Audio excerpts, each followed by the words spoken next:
media, hindi na makapag-concentrate kay Jesus. Yan ang katotohanan ngayon. Marami ng mga dalaga ngayon na nalululong sa cellphone. Nagtitiktok, tumitingin sa cellphone, binabaliwala ang words of God. Pero pag nasakit, kapag may problema, saka palang lalapit sa Diyos. Lagi niyo pong tatandaan, kung ikaw ay estudyante kabataan, huwag ka magpapabuntis ng maaga. Kung ikaw ay estudyante kabataan, huwag ka magdodroga. Dahil ang Panginoon namatay, hindi para ikaw ay magtampisaw sa kasalanan. Si Kristo namatay at muling nabuhay, mga minamahal, upang ang lahat ay maligtas. Kayong lahat na nandito, you need to respect the words of God. Ang high schooling, iparangalan ng Panginoon. Hindi tayo naghihingi na pera sa Panginoon. Kung hindi tayo marunong magbalik sa Panginoon, marami naghihingi ng kagalingan, marami naghihingi ng pera, pero wala namang relasyon sa Panginoon. Maraming mga tao akala may banal paglinggo, pero ang totoo mga binataan, hindi nagpupuri, hindi mag-concentrate. Kapag ginutusan, katulad na lang si nanay at tatay, kapag ginutusan ka bumili ng tinapay, iba ang bibilihin mo. Yan ang mga kabataan ngayon. Lalo na pag ginutusan mo, hindi makapag-concentrate kay God. Dahil yun muna ang cellphone. Ang cellphone sa demonyo kapag wala kang relasyon sa Panginoon. Ang cellphone sa demonyo kung wala kang relasyon sa Panginoon. Maraming mga scammer sa social media. Maraming mga kabataan, kay mga kabataan, huwag magdodroga ha. Huwag magsasabu, huwag magdodroga, huwag magbebenta ng laman. Amen? Respetuhin natin ang words of God. Makapangyarihan ang salita ng Diyos. Ang katotohanan na magpapalaya, ang daming mga kabataan dyan. Anong ginagawa nyo sa dilim? Anong ginagawa nyo sa dilim? Alam mo, totoo lang kapag madilim, may nangyayaring masama, lalo na sa mga dalaga.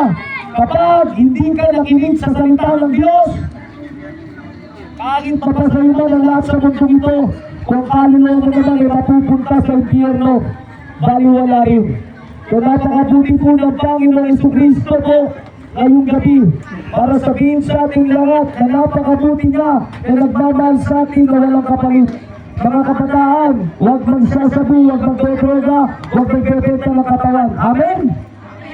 Makinig tayo. Maraming mga kabataan na nakakalimot sa Diyos. Maraming mga tao na ayaw sa salita ng Diyos. Kayo pong lahat, minahal kayo ng Panginoon.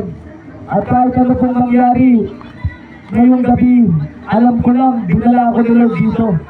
Kahit magduda ka pa sa manugad, alam ko, dinala ako ni Lord dito. Dahil ang Panginoong Jesucristo na siniserve ko, everyday, meron siyang inahatid na mensahe. Ma'am, God bless po sa inyo dyan. Mahal tayo ni Lord. Kayo po ma'am, God bless po. Iba-iba man tayo ng templo sa simbahan kada linggo, pero isa lang tayo ng minahal ni Kristo sa krus ng Kalbaryo. I speak blessings tonight sa ating lahat. Huwag niyo pong kalimutan. Ang kasalanan, kabayaran ito'y kamatayan. Ngunit ang regalo ng Diyos na walang bayad ay buhay na walang hangganan.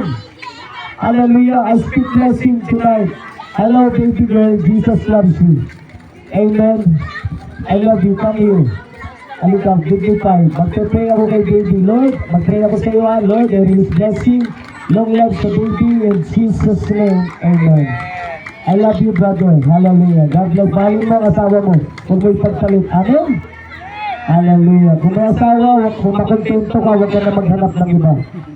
Hallelujah. Kaya naniniwala ko in the name of Jesus, gusto magdalibin God, may plano ang Panginoong Jesucristo ngayong gabi po. Purihin ang Panginoon. Ang demonyo gusto niya na ikaw ay hindi lumapit sa Diyos.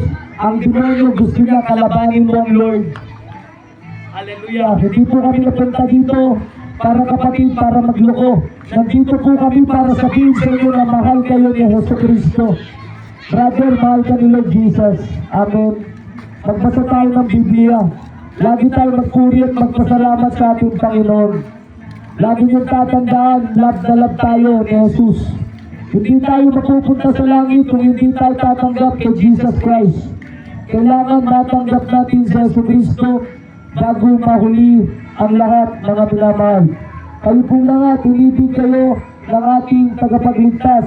Siya ang Alpha at ang Omega, Hari sa lahat ng hari. Bago po kami magpatuloy sa pag-awit, hallelujah, gusto ko lamang po paalam po sa lahat ng mga kabataan. Makinig ka sa salita ng Diyos. Jeremiah 29 verse 11, for I know I have plans for you, declare the Lord, plans to prosper you, not to harm you, plans to give you hope and a better future. Lalo na sa pagtataho, brother, God bless po sa buhay mo. Mahal ka ni Jesus, hallelujah. Lahat ng tao na nandito ngayon, iniibig kayo ng Panginoon. I speak blessing in the name of Jesus. Hallelujah. In the powerful name of Jesus, the Son of the living God. Ang Panginoong Jesucristo ang kailangan natin. Tayo'y anak ng Diyos. Mga minamahal tayo ng Panginoong Jesus. Tunay na tayong inibig at minahal at gusto ng Panginoon mapunta tayo sa langit, hindi sa impyerno. Hallelujah to the Lord. I speak blessing tonight. I will give the time to my sister in Christ. Hallelujah, bukas ng gabi doon tayo sa kabila. Dito na lang muna tayo para makapag-bless din tayo. Bukas, punta tayo doon sa may harapan ng simbahan. May mga mas maganda doon kasi yung mga ganito gagawin lang. Chachals natin to. Bukas ng umaga, sa Agno tayo. Ganyan lang ang buhay. Maging masaya lang tayo. Ang misyon, hindi sa pilitan. Ang misyon, ito po ay pakiramdam na nagmamahal ka sa Diyos. Hallelujah. Ang daming kaluluwa. Kahit saan may ministry. Depende na lang sa'yo. Depende na lang yan sa tao. Calling mga Christian. Lahat ng